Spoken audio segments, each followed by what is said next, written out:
explorar os assuntos que estão nas entrelinhas da lição da Escola Sabatina. Dessa vez, mais uma vez, o nosso terceiro integrante aqui, o Alexandre, aproveitou as férias e deu uma esticadinha, né, Alexandre? Opa! E vai participar conosco, de forma online e remota. Bom, nós chegamos aqui ao nosso quinto vídeo dessa temporada, a primeira temporada de 2018, tem como título Mordomos após o Éden. Antes de adentrarmos nas entrelinhas que preparamos aqui para vocês, nós gostaríamos de agradecer nominalmente algumas pessoas que comentaram no quarto vídeo até agora, porque o vídeo continua aí e muitas pessoas ainda vão assisti-lo e vão comentar. Gostaríamos de agradecer Selma Barros, a Theo Oliver, Márcia Santos, Roquildo Oliveira, Manuel Quintino, Latifa Alves, Auresito Martins e Beto Comper, que sempre estão comentando e compartilhando aí. Nos dois últimos vídeos tivemos vários comentários, né, Ricardo? O Ricardo principalmente responde, nós lemos todos eles e alguns comentários são interessantes lá que vocês mesmos possam acompanhar alguns adendos, que alguns irmãos colocam, algumas dúvidas, algumas questões que às vezes vão ajudar outras pessoas aí do canal. Mas vamos lá então, pessoal. Antes de nós adentrarmos, queria falar para você que recebeu esse link ou esse vídeo do nosso canal. Se você não é inscrito, se inscreva nesse canal. Se você curtir as entrelinhas aqui, que você também dê um joinha para ajudar a divulgar o canal. E aí que nós possamos atingir o máximo de pessoas com essa mensagem. Lembrando que nós somos um canal que nós pegamos a linha da lição e exploramos assuntos que estão nas entrelinhas. Beleza? Seja bem-vindo. Vamos lá então, Mordomos após o Éden. Para começar o estudo, então, no estudo de sábado, nós vamos trazer aqui uma questão sobre o conceito de mordomo, então, no Éden, já que a lição começa após o Éden. Ricardo, como que seria então esse conceito de mordomo no Éden? Como que era essa relação de mordomo? Isso. Inclusive teve um comentário, não sei se foi Beto Compra ou coisa assim, comentário que ele fez desenvolveu um raciocínio muito bem feito, inclusive, que eu disse para ele que, na verdade, a gente ia trabalhar na lição dessa semana, né? Vamos comentar nas lições anteriores, né? Isso, foi, acho que 1 ou 2 semanas atrás, Legal. coisa assim. Bom, então a gente vai ter que recorrer, vamos no Gênesis, Bereshit, eu vou usar a Torá interlinear, eu vou usar essa daqui. E vamos lá. Bom, quem é um estudioso, vamos dizer assim, mais ávido da Bíblia, já percebeu que Gênesis 1 e Gênesis 2 parece que o relato de Gênesis 1 e Gênesis 2 é um pouquinho diferente. Assim, o relato da criação. E tem gente que adora criar chifre na cabeça do cavalo e tal, Já tem gente que fala que tem 2 Evas, que Deus criou uma Eva em Gênesis 1, uma Eva em Gênesis 2, ou outros já falam, olha, uma incoerência bíblica. Quando, na verdade, é uma forma com a qual eles escreviam, é o famoso paralelismo. Esse paralelismo dentro da língua hebraica, ele pode funcionar desde com um texto mais longo, como dentro de uma frase. Quando se utiliza uma palavra em seguida para reforçar a conotação da primeira. Mas aqui a gente vê isso, por exemplo, em Juízes 4 e Juízes 5, não com relação à frase, mas com relação ao conteúdo. Aqui em Gênesis 1, a gente percebe que Gênesis 1, a finalidade de Gênesis 1 é trabalhar com que verdade? Sábado. Ele começa a semana da criação, coisa e tal. Depois, como já foi explicado a semana da criação dia a dia, ele já pressupõe aquilo que já foi dito e começa com a história já, mas de uma estrutura de texto diferente. Um outro ponto que deve ser falado um pouquinho antes também. O Gênesis. O Gênesis, na verdade, o que o Gênesis é? É poesia ou é prosa? O Gênesis se a gente entende que é pura e simplesmente poesia, tudo que está ali deixa de ser literal. Isso, pode ser só uma figura. Se a gente entende que é só prosa, a gente perde muito do conteúdo. Porque, na verdade, o Gênesis, a visão que eu tenho, e que muitos teólogos, adventistas inclusive têm, é que ele é uma prosa, que trata de situações literais, e poética. Legal. Por que estamos falando disso? Por que é importante isso? Porque para entender e para abstrair esses conceitos do Gênesis, conceitos esses que nós vamos aplicar à mordomia, nós temos que ter tudo isso em mente antes. Porque haverão expressões aqui que estarão dentro dessa estrutura de prosa, poética. Daí algumas palavras importantes aqui que a gente tem, por exemplo, em Gênesis 2:4 tem uma palavra chamada toledot. Toledot que foi traduzida lá como genealogia. Só que as possibilidades para a tradução disso: genealogia, desenvolvimento, descendência, cronologia ou história.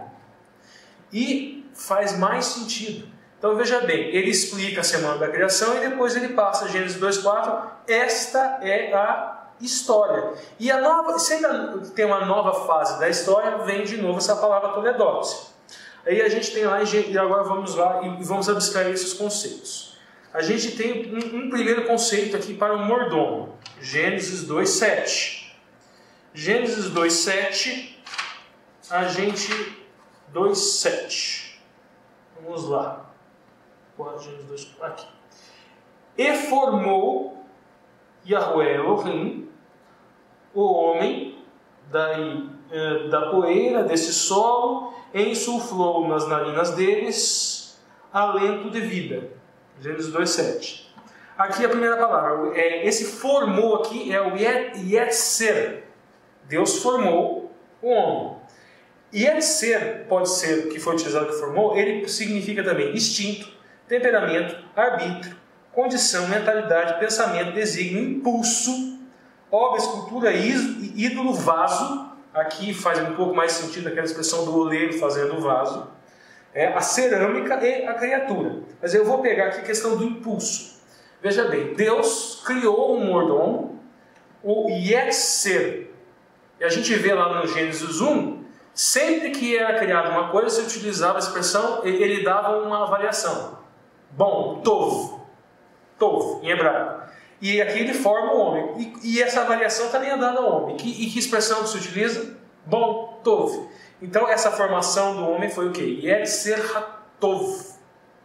Ou seja, nós temos uma formação, o mordomo que Deus criou, ele tem um instinto, um temperamento, um arbítrio, uma mentalidade, desígnios, impulsos bons.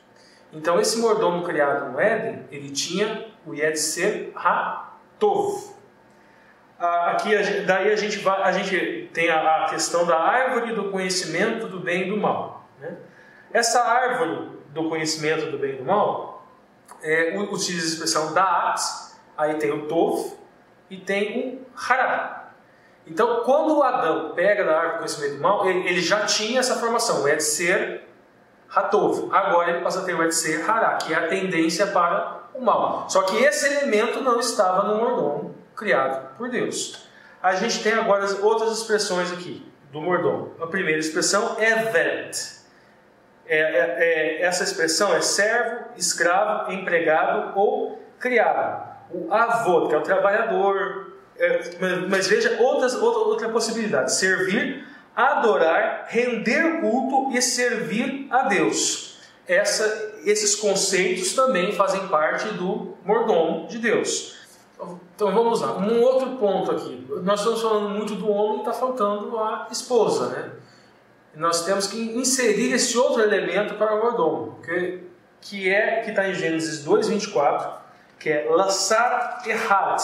O homem deve deixar seu pai. Leia. Portanto, deixará o varão seu pai e a sua mãe, apegar-se-á a sua mulher, e serão ambos uma carne. Uma carne, Lassar Erhat. Essa expressão Erhat é a mesma expressão que é utilizada na Shema. Shema Israel, Adonai Elohim, Adonai Erhat. Ou Israel, nosso Deus, é único. Se utiliza essa mesma expressão para o casal.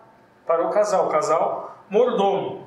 E mais um detalhe: a esposa, aqui, a expressão utilizada para a esposa é Ezer, para a mulher. E muitos gostam de falar, não, a mulher foi criada depois e a expressão Ezer é apenas auxiliadora. Mas esse conceito também de mordomia pré-lapso, vamos dizer assim, antes do pecado, a expressão Ezer da mulher, ela pode ser traduzida como auxiliadora, ela pode ser traduzida como aquela que protege, como aquela que socorre.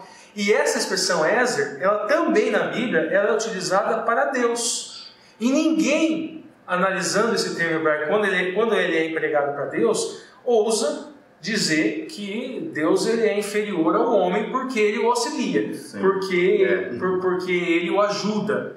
Então, esse é agora o último ponto que a gente vai trabalhar aqui. Em Gênesis 1, 26, fala que um homem e mulher, né, que eles foram criados à imagem e à semelhança de Deus. A expressão aqui para imagem é tselen, que vem de uma expressão menor chamada cel, que significa sombra. Tselen pode ser traduzido por figura, imagem, forma, semblante, ídolo ou até mesmo cruz. E o tsel, sombra. A gente tem um arquétipo aqui dessa palavra, que é o Bezalel, que é a sombra de Deus. Esse sujeito criou, ele desenvolveu, né, ele manuseou, ele construiu, vamos dizer assim, o tabernáculo. E o nome dele significa na sombra de Deus. O mordomo, na verdade, traz uma carga muito grande daquele que administra a casa. E Bezalel, que é aquele que o nome dele significa na sombra de Deus, constrói justamente o que seria a casa de Yahweh nesse mundo. Porque ele habitaria onde? Ele habitaria no tabernáculo. E o povo de Israel, no caso, eles seriam mordomos desta casa. É evidente que a mordomia, quando a gente está falando lá em Adão, a gente agora já consegue ver os dois aspectos aqui. Quando a gente está falando de Adão, então, conceito que a gente abstrai primeiro. Somos mordomos do planeta. No Gênesis fala que Adão, no caso, ele iria cuidar do jardim. Adão, ele iria cuidar. As expressões hebraicas é hadar, que significa governar, mandar, reger, subjugar. Essa expressão hadar, kavash, né, que é conquistar, e o kibesh, dominar, né, sublimar. Todas essas expressões, elas aparecem no Gênesis 1, 26, quando fala dos animais, e a expressão lavrar a terra se refere ao jardim. Então veja bem, o mordomo aqui, no caso Adão, ele não só, ele seria o mordomo de todo esse planeta. Ele governaria todo esse planeta. Agora, existe lá no Bezalel uma outra noção de mordomo, que seria o mordomo que se utilizar, que administraria, vamos dizer assim, o templo. Esses dois conceitos que a gente pode pegar aqui, pré-lapso e pós-lapso, nós vamos trabalhar melhor durante a lição dessa semana. Até porque no domingo, né, mordomos no Antigo Testamento. E aí o autor traz na linha, né, a explicação mais ou menos do termo mordomo lá no Antigo Testamento, e ele cita a passagem onde mostra que José foi um mordomo.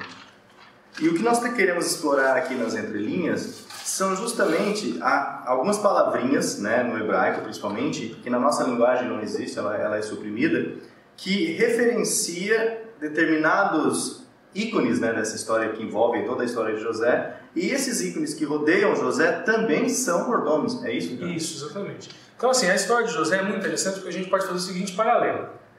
José, para mim, é o arquétipo perfeito do mordomo de Yahweh. Ele obedecia às mitzvots, né, e em função disso ele era abençoado por Deus, mas era perseguido por quem? Por homens. Passou por todas essas provações. Esse já é uma informação interessante para passar na classe, que o mordomo não significa que ele só vai ser abençoado, ele vai ser abençoado por Deus, mas dos homens ele não vai receber só mesmo. Ele foi vendido pelos seus irmãos para o Egito. Ele foi na casa de Potifar, foi tentado pela esposa, e em função de obedecer a mitzvot foi parar onde? Na prisão. Mas aqui tem vários arquétipos aqui também interessantes. Já falamos o de José, agora vamos para os outros. A gente tem aqui o Potifar. Não, um pouco antes disso. Veja bem, mordomia se atrela a uma letra do hebraico que é o Beit. Beit, na verdade, significa casa. E dentro da história de José, nós vemos muito essa noção dele saindo de uma casa para outra. Primeiro ele estava numa casa onde ele era filho. E depois ele é vendido como escravo aos ismaelitas. E aí um mordomo também, um sar, na verdade, o Potifar, né? Potifar, ele era sar daqueles que cuidavam da guarda. Ele era, vamos dizer assim, algumas traduções vem a questão da noção de chefe da guarda. Então ele deveria ele deveria administrar, gerenciar a proteção do faraó. Então, de certa forma, ele era um mordomo, mas um mordomo para quem? Segurança. Para o faraó. E José, agora aqui na casa de Potifar, ele acaba se tornando um mordomo de Potifar, mas em momento nenhum ele deixa de ser um mordomo de Yahweh. Na casa de Potifar, sabemos muito bem o que aconteceu, ele passou por perseguição. O Potifar é um eunuco, a esposa queria que José cheirasse as flores, vamos dizer assim, as flores dela, né, como as flores da mulher de Potifar, vamos dizer assim, mas ele permaneceu fiel a Yahweh. Em função disso, foi mandado para a prisão. Ele vai para a prisão. A expressão hebraica é Beveit Hassohar, que é a casa de prisão. Por isso que a gente está falando aqui que ele vai de uma casa para outra. Ele saiu da casa do pai, foi para a casa de Potifar, obedeceu, permaneceu como um mordomo fiel a Yahweh e foi para uma outra casa, foi para uma casa de prisão. Que nós chamamos de cadeia. Né? Que nós chamamos de cadeia, mas na expressão hebraica é Beveit Hassohar, que na verdade é casa de prisão. Legal. Lá ele serviu de mordomo para o Sar Beit Hassohar, que é o ministro, governante, comandante, nobre, príncipe, ou às vezes traduzido como anjo, da casa de cárcere, da casa de prisão. E nessa casa de prisão ele conheceu mais 2 Sars também. Que também eram mordomos, né? Que também eram mordomos. Essa história achando que é simplesmente um padeiro e um copeiro normal, eram empregados, subalternos. Não, a expressão que é associada aqui ao copeiro é Sar, e ao padeiro também Sar. E na verdade assim... Um apontamento só, Ricardo, é o seguinte: na sociedade egípcia, em outras sociedades também, essas funções de mordomia não significa que o copeiro do rei tivesse necessariamente que administrar o vinho, ou que o padeiro tivesse necessariamente que administrar o pão. Eles podiam fazer isso sim. Só que em muitos casos eles eram membros da nobreza egípcia.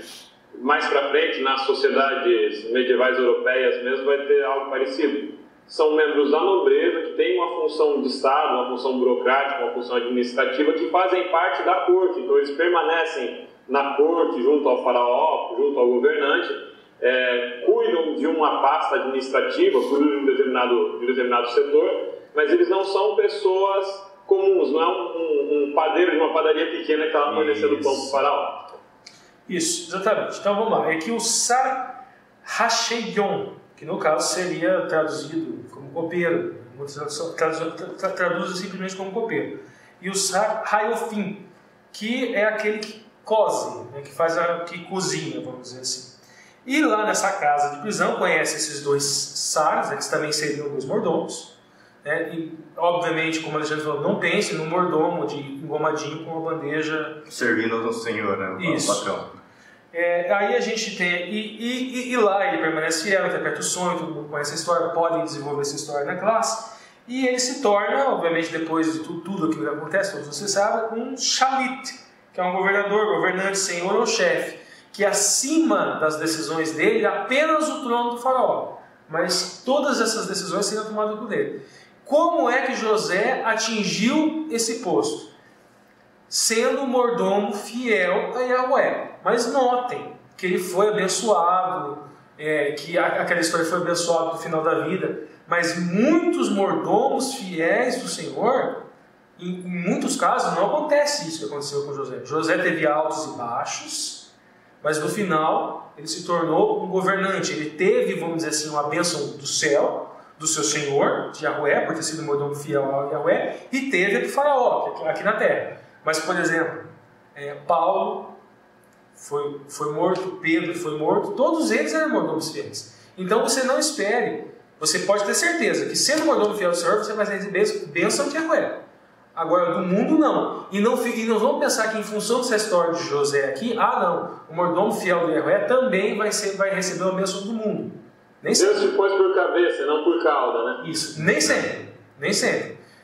Muitos em muitos casos, alguns serão chamados para martírio. A gente pode lembrar de Misael, Ananias e Azarias, que foram libertos, mas pode lembrar de muitos outros que não foram. Então não vamos desenvolver esse raciocínio na classe. E vale lembrar que o mordomo, como José, ele sempre cuidava dos interesses do seu senhor. Do seu senhor maior, Yahweh. E nunca dos seus interesses pessoais.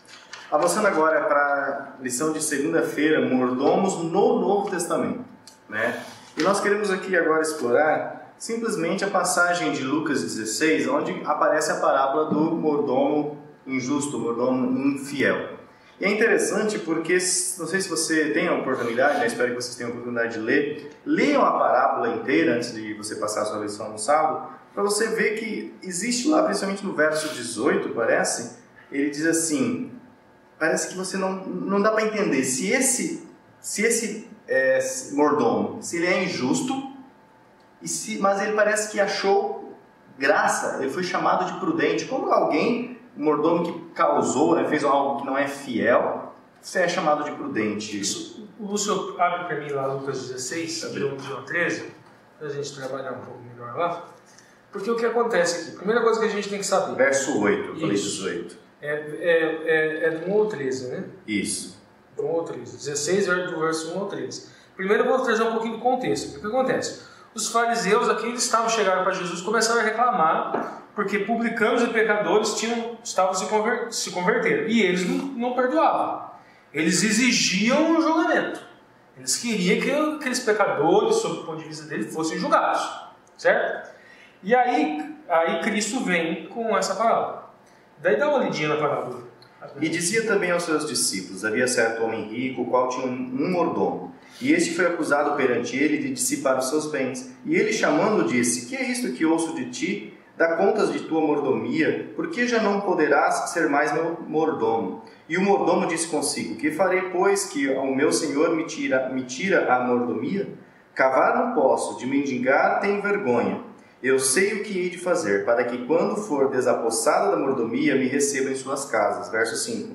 E chamando a si cada um dos devedores do seu senhor, disse ao primeiro, quanto deves ao meu senhor? E ele respondeu, 100 medidas de azeite. E disse-lhe então o mordomo, toma a tua obrigação e assentando-te já escreve 50.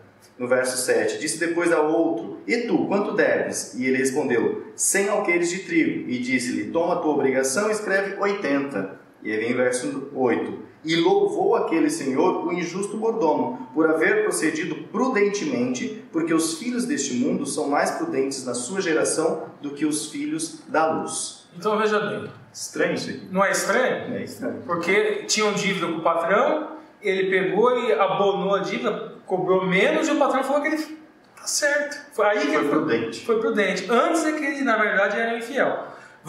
Isso é uma Midrash Haggadah, isso não é uma história verídica, é para tirar conceito. Vamos pegar e vamos os conceitos. Quem é o chefe? O chefe ali é Yahweh. Quem é esse mordomo? Esse mordomo aí, na primeira fase, vamos dizer assim, seriam os fariseus, seriam os judeus. Nessa primeira fase, enquanto infiel. Lembra que eu falei que eles estavam reclamando que publicanos pecadores e eles exigiam que eles fossem julgados e não queriam que eles fossem perdoados. Nessa primeira fase, o que Jesus está falando assim? Que essa infidelidade era de que forma? Eles, judeus, eram aquele povo que tinha o Evangelho, que eram os mordomos, vamos dizer assim, do Evangelho, que eram os mordomos da verdade. E a gente sabe, estudando o livro de Romanos, que o apóstolo Paulo usa o jogo de linguagem para falar Torá das obras e Torá da graça, Torá da fé. E eles pegavam aquela parte da Torá das obras, aquela faceta da Torá das obras que seria cumprida por Cristo, essa faceta da Torá das obras. E eles queriam julgar todo mundo. E eles queriam cobrar, vamos dizer assim, o preço para todos. E eles, só que nesse exigir, vamos dizer assim, muitas vezes de tudo aquilo que está na lei, vamos dizer, tudo aquilo que está na Torá, e naquela parte, obviamente, de obras, eles exigiam muitas vezes mais do que era necessário. E eles exigiam ainda mais, exigiam condenação. Eles queriam que as pessoas fossem condenadas pelaquela faceta da Torá que fala de Torá das obras. Porque existe essa faceta da Torá das obras. E eles esqueciam a faceta da Torá, que também está na Torá, que é a Torá da graça, que é a Torá da fé em Cristo. Cristo expia os nossos pecados. No dia do juízo, Cristo espiará o pecado dos pecadores. Essa faceta eles esqueciam. Então, veja bem, aquilo que os fariseus faziam era a recriminação da primeira parte da parábola. E na segunda parte, quando esse mordomo infiel torna-se prudente, é o conselho, mais ou menos, aqui que na parábola Jesus está dando para eles. Muitos judeus se converteram. O que é esse lapso, vamos dizer assim, você deixará de ser meu administrador? É aquela profecia de Daniel que se cumpriu com o apedrejamento de Estevão. Com o apedrejamento de Estevão, os judeus deixaram de ser mordomos exclusivos da lei, mordomos exclusivos da Torá, mordomos exclusivos da Torá e dos profetas. Eles deixaram de ser exclusivos. E isso se for passado para judeus e para gentios. Então Jesus também está trabalhando nessa parábola um pouco disso. Não só isso, mas está trabalhando o seguinte também, que eles deveriam ter qual percepção? Veja bem, a Torá das obras é para vocês também. Se vocês quiserem ser julgados pela Torá das obras, vocês serão. Agora, se vocês quiserem ser julgados pela Torá da graça, vocês serão. E Jesus expia o pecado. E Jesus expia o pecado de vocês também. Então veja a segunda parte. Na segunda parte, o mordomo percebe que se ele continuasse fazendo o que ele estava fazendo, veja bem, ele perderia a benesse do patrão, e quando fosse demitido, ninguém o iria acolher. Ele não seria acolhido por ninguém. Aqui nessa Midrash, quem seriam esses devedores? Seriam publicanos, pecadores e gentios, que eram contra quem os fariseus estavam reclamando. Então, nessa segunda parte, aqui, é um conselho dizendo que a Torá da fé em Cristo, a Torá da graça, Cristo espia pecados de vocês também, e espia de publicanos, espia de pecadores, e espia também dos gentios. E se vocês não mudarem de posicionamento, vocês não terão para onde ir. Vocês serão julgados pela Torá das obras, vocês não serão acolhidos por ninguém. Nada do que está na Torá servirá para livrar vocês. O mordomo que era infiel agora é prudente. A função dessa parábola era passar essa lição para os fariseus. Legal. Ainda no assunto de segunda-feira, mordomos no Novo Testamento, a gente quer desenvolver aqui, né, agora vai ser o Alexandre que vai dirigir a fala, sobre os mordomos da palavra de Deus, como o Ricardo já introduziu na fala dele, falharam, né, Alexandre? Ou seja, eles não fizeram o seu papel devidamente. Acabaram desenvolvendo um ministério mais de crítica, né, mais preocupados com seus rituais internos do que com o seu povo. Como que seria, então, detalhe para nós melhor essas falhas desses mordomos no Novo Testamento. É interessante quando a gente compara, né, o ministério de Cristo e dos discípulos com o ministério dos fariseus, ou aquilo que deveria ser, ou aquilo que foi de fato o ministério dos fariseus. A gente começando lá no livro de Mateus, capítulo 2, versículo de 1 a 7, a gente já tem uma situação muito interessante. Tendo nascido em Belém da Judéia, em dias do rei Herodes, eis que vieram os magos do Oriente a Jerusalém, e perguntaram onde estava esse nascido rei dos judeus, porque vimos a sua estrela do Oriente e viemos para adorá-lo. Tendo ouvido isso, alarmou-se o rei Herodes e com ele toda Jerusalém. Então convocaram todos os principais sacerdotes e escribas do povo, indagava deles onde o Cristo deveria nascer. Como responseiros da palavra, da verdade, os fariseus tinham falhado na sua missão. Olha só, o rei, o povo não sabia pelas profecias de que região deveria vir o Messias. E o Messias veio e ninguém estava esperando. Estrangeiros, os reis magos vieram do Oriente, provavelmente da Mesopotâmia, da Babilônia, da Pérsia, para encontrar o Messias. Um Messias que não estava sendo esperado pelo seu próprio povo. Então a gente percebe aqui que, como dispenseiros dessa palavra, os fariseus, que eram os mestres da lei da época, eles estavam falhando com a sua missão. Se a gente avança na leitura, e a gente vai agora até a passagem de Mateus capítulo 9, a gente tem outra situação interessante. Mateus capítulo 9, de 32 até 38, nós temos o seguinte contexto. De 32 a 34, Jesus ele cura um endemoniado, ele expele demônios, as multidões se admiram disso e os fariseus têm a seguinte atitude, lá no verso 34, os fariseus murmuravam pelo maioral dos demônios que expele os demônios. Então, ao invés dos fariseus expelirem os demônios, ao invés dos fariseus cumprirem um papel junto ao povo, eles estavam muito ocupados com uma atividade de juízo, com uma atividade de crítica, de achar defeitos, a ponto de falar essa blasfêmia, que Jesus expulsava demônios pelo poder de demônios. Mas a gente segue a leitura e quando a gente chega no versículo 36, chega a sentir piedade do povo e compaixão junto com Cristo. Olha o que diz ali, verso 35. Percorria Jesus todas as cidades e povoados, ensinando nas sinagogas, pregando o evangelho do reino e curando toda a sorte de doenças e enfermidades. Vendo ele as multidões, compadeceu-se delas, porque estavam aflitas e exaustas como ovelhas que não têm pastor. Então Jesus, contemplando a multidão, as multidões, ele percebe que o povo estava abandonado, o povo estava sem orientação, sem instrução, o povo precisava de um pastor. E tinham pessoas cujo ministério deveria ser esse, mas não estavam cumprindo com o seu papel, porque estavam muito ocupadas julgando os atos de Cristo. Exato. Estavam muito ocupados julgando aqueles que falhavam com a forma de adoração que era prevista e não cumpriam, portanto, com o seu papel. A gente segue agora, e na sequência do texto, Jesus ele dirige aos seus discípulos, ele fala, a seara na verdade é grande, mas os trabalhadores são poucos. Rogai, pois, ao Senhor da seara que mande trabalhadores para a sua seara. E agora, novamente, a figura do trabalhador como um mordomo e como alguém que tem um ministério.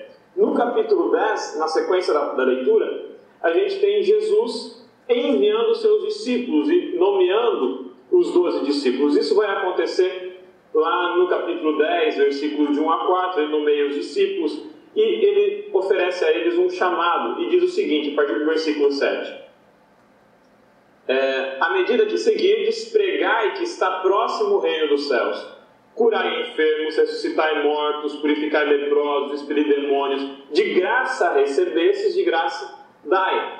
Não vos provereis de ouro, nem de prata, nem de cobre nos vossos cintos, nem de alforje para o caminho, nem de 2 túnicas, nem de sandálias, nem de bordão, porque digno é o trabalhador de seu alimento. E em qualquer cidade ou povoado em que entrardes, indagai quem neles é digno, e aí ficai até vos retirardes. Ao entrardes na casa, saudai-a. Se com efeito a casa for digna, venha sobre ela a vossa paz.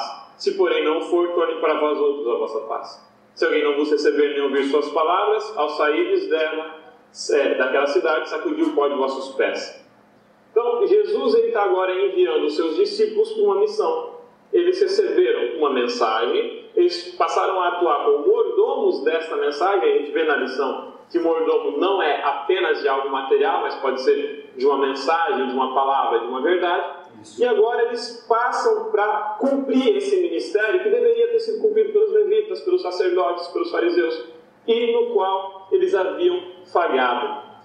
Jesus, ele, falando com os seus discípulos ali dos versículos 7, 8 e 15, ele apresenta a missão.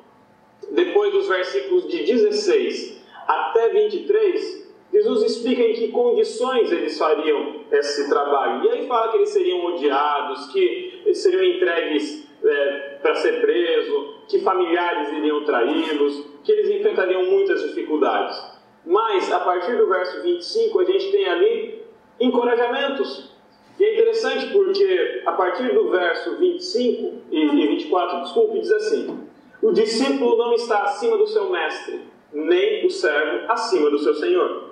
Basta ao discípulo ser como o seu mestre e ao servo como o seu senhor. Se chama Beelzebu ao dono da casa, no caso Cristo, quanto mais, no caso Deus o Pai aqui, quanto mais aos seus domésticos. Então a gente percebe aqui que quando se é mordomo, se lida com algo sobre o qual nós não temos a propriedade. Nós temos a responsabilidade da administração, mas não a propriedade. Aqui, o discípulo não está acima do mestre, assim como o servo não está acima do seu senhor. Os discípulos estavam recebendo uma mensagem, uma palavra, uma missão e um poder, uma autoridade para executar esse ministério.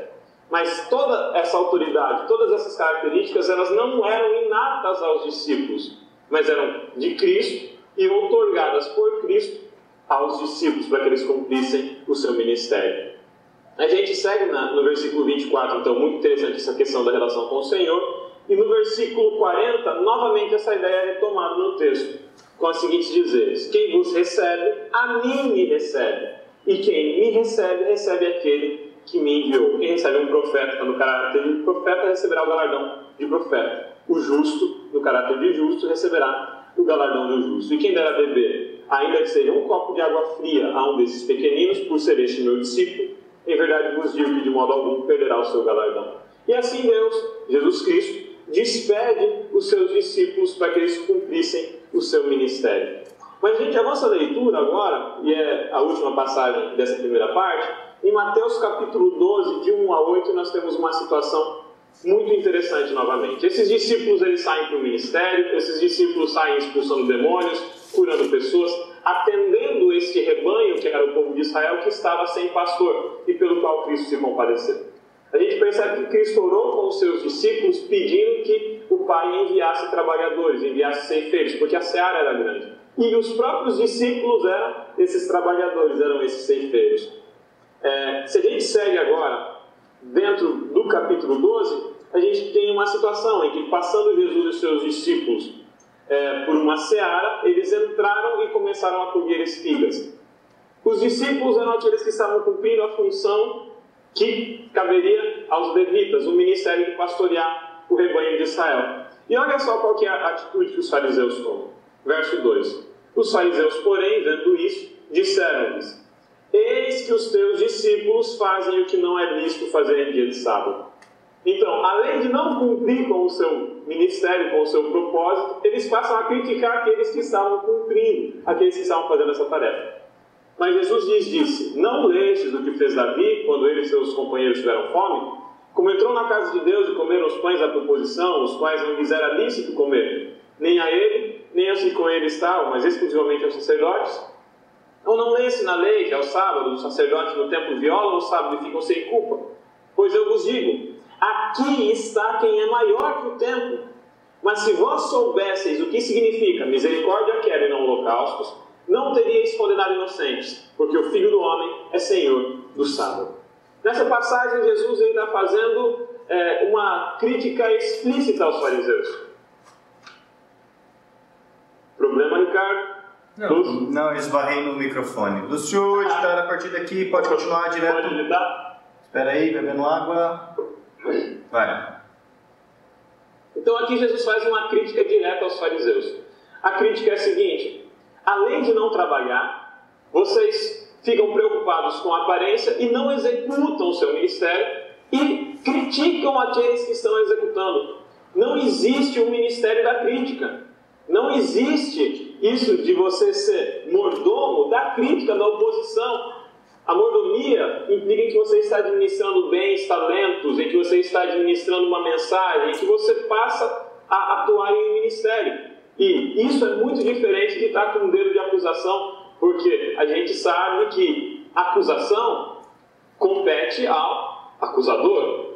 E essa figura, ela não é a figura que deveria ser o centro da nossa fé. O centro da nossa fé é a salvação em Cristo. Então, que os nossos ministérios, que a nossa mordomia, ela esteja voltada para a função a qual Cristo nos atribuiu. Então, como diz em Mateus 10, o ministério é o ministério de zelar por um povo que está sem pastor, por um rebanho que está sem pastor. Essa deve ser a missão. Um ministério, um sacerdócio, uma mordomia que é construtiva e não um espírito de acusação gratuita em defesa de princípios que muitos deles nem tinham sido estabelecidos por Deus, como era o caso dos fariseus no tempo de Jesus. Legal. E o bom é que na continuação aqui da lição, como nós vamos avançar agora aqui para terça-feira, vai ser interessante porque senão nós podemos ficar somente no mordomo do assistencialismo, né?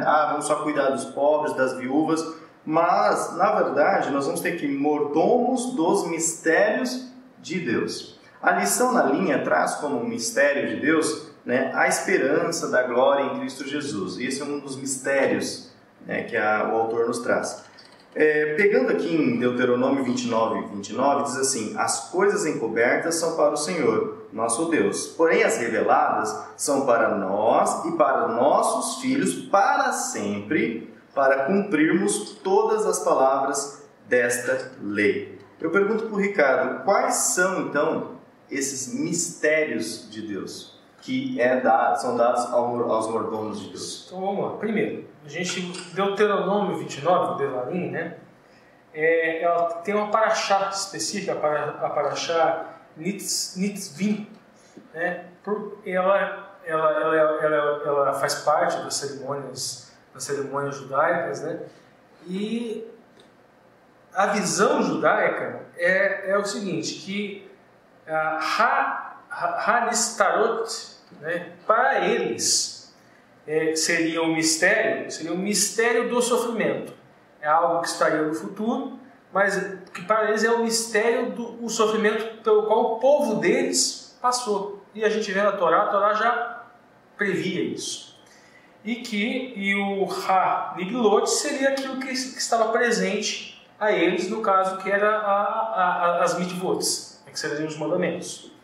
Agora, a nossa interpretação ela é um pouquinho diferente, né? E a gente lendo o Deuteronômio 29, né? A gente, nesse ponto que é uma paraxá de techuvá, né? De arrependimento. Sim, nisso concordamos com o ponto de vista do judaísmo, né? Deuteronômio 29 fala da berit, fala da aliança, né? A aliança, e berit pode ser traduzido como aliança, pacto, união ou tratado. Eu prefiro união. Veja que existe nessa berit, né? Existe a bênção e existe a maldição. Se você cumpre as mitvots, bênção. Se você não cumpre essas mitvots, maldição. Não é bem essa noção. Berit, lembra que eu falei que é união. Então, dentro dessa ótica, veja bem, se você está unido a Cristo, você recebe bênção.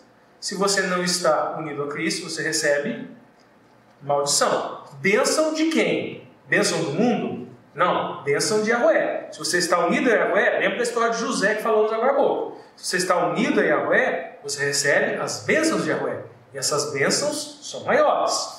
Se você está separado, maldição. Por quê? Se você está separado dele, Satanás, você está à mercê de Satanás. Fazer o que ele bem entender.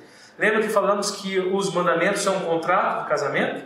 Então veja bem, se a igreja está unida com o seu esposo, você receberá as bênçãos vindas dele. Agora, seguindo, a gente falou aqui com relação a essa... lê de novo o finalzinho, Lúcio, pra gente. Para cumprirmos todas as palavras desta lei. Isso. Em hebraico a gente tem lá Hanesetahot, que significa as que se escondem, de Yahweh Elohim, né? De Yahweh, o nosso Deus. Mas as que se revelam a nós, né? Aqui Lanu, aos nossos filhos, até o tempo longo, daí para cumprir todas as palavras, a lei a esta. Veja bem, os mistérios, se a gente ler o texto, ficam para Yahweh. Os mistérios.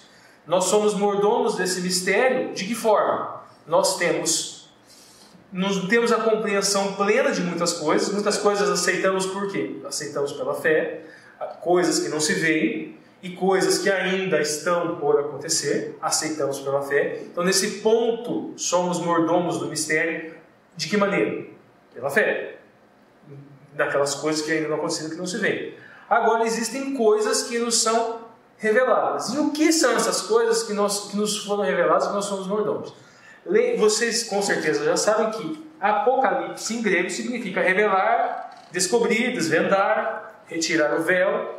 Essas coisas que são reveladas e que nós somos mordomos, essas coisas estão, em falando de verdade presente, estão no livro do Apocalipse. E qual a importância desse Apocalipse? A interpretação equivocada desse Apocalipse pode levar, por exemplo, e acredito eu que vai ser no final dos tempos algo muito grave, quando o anticristo se fizer passar pelo Messias, quando Satanás se fizer passar e irá enganar muitos. Se você não tem a compreensão correta do Apocalipse, muitos serão enganados. Lembre-se do que está no Apocalipse. Aqui está a perseverança dos santos, que guardam os mandamentos de Deus e têm a fé em Jesus. O que fala aqui em Deuteronômio 29? Que aquilo que nos foi revelado nos serve para quê? Para cumprir para sempre. Para cumprir a lei, para cumprir os requisitos da lei. Haverá um momento no futuro, acreditamos isso pela fé, em que as verdades presentes no Apocalipse serão um ponto determinante para que aquele povo possa cumprir a lei. Então, nós como os mordomos dessas verdades presentes, pregamos não apenas as 3 mensagens evangélicas, mas toda a significação. Qual é o nome da besta, quem é o anticristo, quem são os 4 seres viventes e assim por diante. Legal. Nos 10 minutinhos que nos restam, então, nós temos aqui o assunto de quarta-feira, mordomos da verdade espiritual. Quais seriam essas verdades espirituais, Ricardo? E a pergunta, na verdade, é assim, se elas têm relações com coisas místicas, porque muitos acham que as revelações, os espirituais, né, são coisas místicas, são coisas... Mordomos é uma verdade espiritual. Dentro do judaísmo, acredita-se, quando eu fui aprender o alfabeto, o alfabeto, né, e daí eu fui atrás de livros, e livros místicos também, que me ajudaram a memorizar o alfabeto, e descobri, né, que uma vertente judaica mística entende que cada letra do alfabeto ela abre um canal e que existe uma árvore do conhecimento com 11 safarotes e que você dominando isso, que Yahweh criou o mundo pelo alfabeto. E se você aprende no alfabeto a abrir todos esses canais da vida, você se torna um coparticipante desse poder criador, né? Vamos lembrar que Cristo disse que eu sou o alfa e o ômega, mas na verdade ele não disse isso, é o Aleph e o Tav, eu sou o alfabeto, ou seja, eu sou o agente criador. Então não está no alfabeto esse poder criador, e sim em Cristo. Essa visão mística nós entendemos equivocada, mas nós podemos também incorrer nesse erro e entender que nós somos mordomos dessa verdade espiritual. Nós confundimos essa verdade espiritual com uma verdade mística, com algo sobrenatural, que nós vamos abrir o Mar Vermelho, que nós vamos transformar água em vinho ou coisas do gênero. Não é bem isso. A gente estudando o livro de Paulo, a gente viu lá no trimestre passado que essa verdade espiritual ela se contrapõe à carne. Essa verdade espiritual é o Etzer Hatov, é a tendência para o bem, é um caráter renovado. Então, o mordomo de verdades espirituais é aquela pessoa que guarda verdades que dizem respeito a um caráter transformado e não a algo místico, a algo sobrenatural. No Pentecoste aconteceu situações, uma situação sobrenatural, línguas e coisa e tal. Sim, isso aconteceu, mas são em casos excepcionais e com um objetivo específico.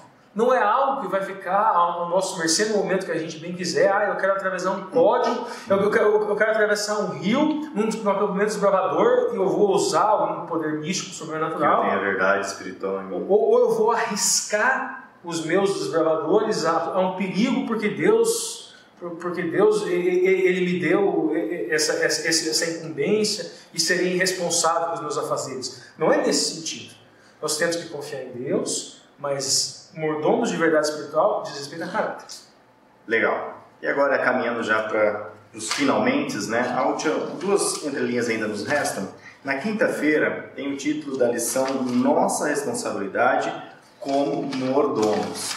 E aí nós podemos acabar caindo, né? Já que nós somos mordomos, nós vamos fazer as obras como o Alexandre colocou, já que nós temos o conhecimento dos mistérios de Deus, nós podemos ainda cair um pouco no legalismo. Principalmente se nós pegarmos lá o texto de 2 Coríntios, capítulo 5, verso 10, diz assim: porque todos devemos comparecer ante o tribunal de Cristo para que cada um receba segundo o que tiver feito por meio do corpo, ou bem ou mal. Então não parece que há uma questão de justificação pela obra? Ou seja, nós vamos comparecer no tribunal para darmos conta do que nós fizemos no corpo, sendo bem ou mal. Isso. Se a gente pega só esse versículo, a gente começa, não, olha aqui o tribunal, né? Nós temos que cuidar do corpo, temos que cuidar da saúde, alguma coisa assim, mas o verso isolado traz uma conotação completamente diferente do contexto. Nós não vamos buscar o jogo de linguagem do autor, do apóstolo Paulo aqui em Coríntios, e daí construímos muitas vezes um equívoco absurdo, um equívoco tremendo. Lê o verso 6 lá, Lúcio. Verso 6. Pelo que estamos sempre de bom ânimo, sabendo que enquanto estamos no corpo, vivemos ausentes do Senhor. Então vamos lá, veja bem, olha o jogo de linguagem dele. Quem está no corpo está o quê? Ausente do Senhor. E quem está ausente do Senhor está ausente do quê? Está ausente da graça. Está ausente da graça de quem? Está ausente da graça do Senhor. Lê lá o 8, Lúcio. Verso 8. Mas temos confiança e desejamos antes deixar este corpo para habitar com o Senhor. Então qual é o desejo desse mordomo? É deixar o corpo para habitar no Senhor. Então se ele chega nesse tribunal, e lá no começo fala que nós temos o penhor do Espírito. Isso. Então se ele chega nesse tribunal com o penhor do Espírito, Cristo pagou o preço. Nós temos o penhor do Espírito. Nós deixamos o corpo. Se nós deixamos o corpo e habitamos em Cristo, então, como é que nós vamos receber aquilo que foi feito por meio do nosso corpo? Veja bem, ele segue falando de uma glória na aparência e uma glória no coração. Nós não podemos esquecer o sacrifício expiatório de Cristo. Isso não quer dizer que nós não devemos cuidar da nossa saúde. Que não devemos fazer o que é bem. Sim, que nós não devemos cuidar da saúde e que se nós não cuidarmos da saúde, não vamos pagar o preço de não cuidar da saúde. O que eu estou querendo dizer é que esse versículo não fala disso. Esse versículo não está falando que se você comer muita gordura, você vai pagar o preço do tribunal e você vai ter... Não é isso que o texto fala. Se você recorre ao contexto, vai buscar o jogo de linguagem do autor, você vê que não é isso. E na última entrelinha, né, de quinta-feira, fala sobre ainda a responsabilidade de sermos mordomos. Eu posso negar ser o mordomo de Cristo, Alexandre? Pode sim, Lúcio. Se a gente vai para a Bíblia, a gente vai encontrar várias passagens. Por exemplo, Jesus falando que das pedras poderia suscitar descendência a Abraão, de que se não se falasse, as próprias pedras clamariam. Agora eu quero destacar uma passagem do livro de Esther, capítulo 4, de 8 a 14. Em especial, o versículo 14. A situação era a perseguição iminente do povo judeu. Mordecai pedindo que Esther, a rainha, procurasse o rei e intercedesse em favor do povo, ela falando que isso poderia lhe custar a vida. E, a saber as palavras, a Mordecai as palavras de Esther, ele lhes disse o seguinte, que respondessem a Esther: não imagines que por estares na casa do rei, só tu escaparás entre todos os judeus, porque se de todo te calares agora, de outra parte se levantará para os judeus socorro e livramento. Mas tu e a casa de teu pai perecereis. E quem sabe se para conjuntura como esta é que fosse elevada a rainha. Então, a gente sabe, a partir da parábola dos talentos, que os talentos são dados com propósito, com finalidade. Nós somos colocados em posições das quais nós somos mordomos, porque nós não somos senhores de nós mesmos, nós pertencemos a Deus.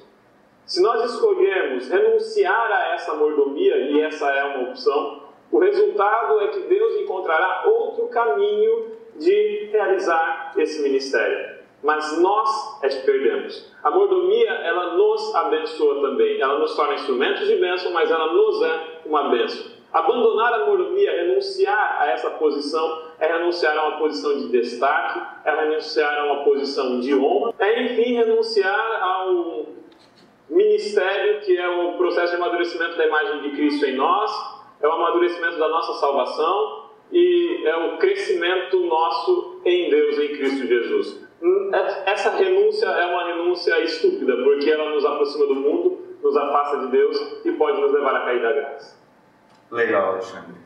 Bom, pessoal, terminamos então aqui as entrelinhas para vocês. Nosso apelo é que, como o Alexandre encerrou, que nós valorizemos essa posição, porque somos mordomos de verdades espirituais, de mistérios de Deus e, claro, temos também outras obrigações como mordomos, que nós sejamos realmente como aqueles mordomos, né, que fazem o seu trabalho de forma feliz, de forma voluntária e também, claro, gozando também dos prazeres do seu Senhor no lar que Ele oferece. Um abraço para você. Se você chegou até aqui, não esqueça de deixar seu joinha. Se não é inscrito no canal, se inscreva no nosso canal, acione o sininho para receber os alertas do próximo vídeo e nos vemos então na próxima lição. Tchau, tchau!